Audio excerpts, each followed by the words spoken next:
Hi there, I'm Logan Medish, and this is High Caliber History.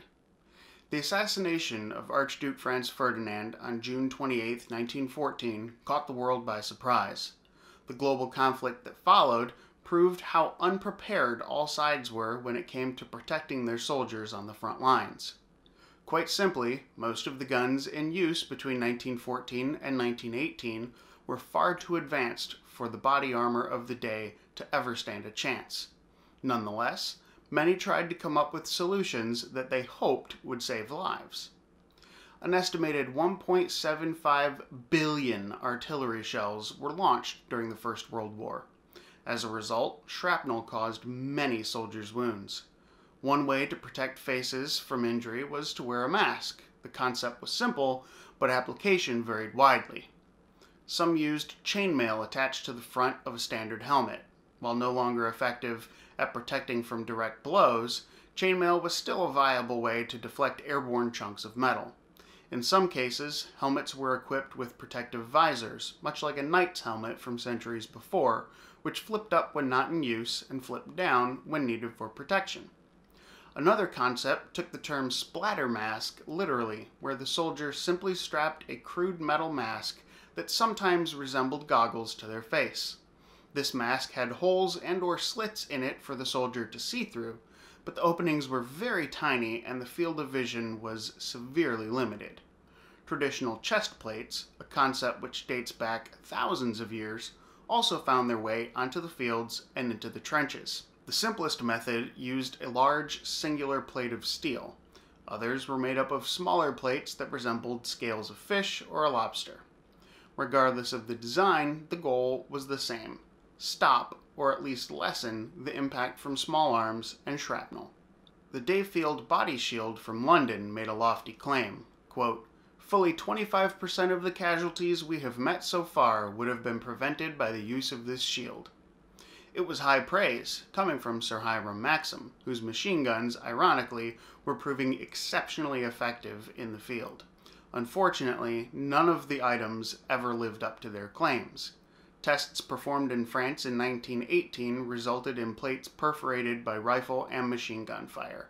To their credit, though, they could stop some pistol rounds. They were also heavy and cumbersome, making them useful only to sentries or machine gunners, both of whom had jobs which did not require them to move much, if at all. Arguably, the most visually distinct armor was designed by Dr. Guy Otis Brewster of New Jersey. The V-shape of his oversized armored chest piece and helmet was designed to deflect and divert rounds. A slot in the helmet to permit vision could be sealed off by way of two rotating round plates. Brewster's armor was contoured for improved mobility, but it lacked any protection for the arms or legs. Moreover, the entire suit weighed in at a whopping 40 pounds. Confident in its utility, Brewster himself donned the suit while taking fire from a Lewis machine gun in April 1917.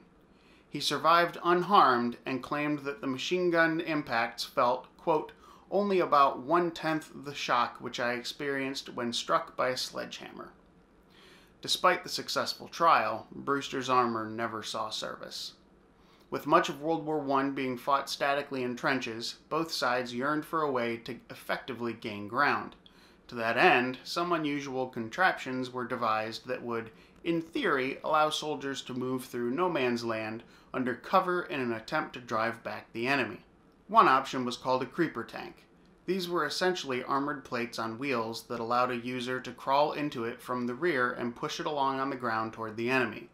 The user was protected on three sides and from the top, but they proved too heavy and cumbersome to be of any use in the muddy expanse between the trenches.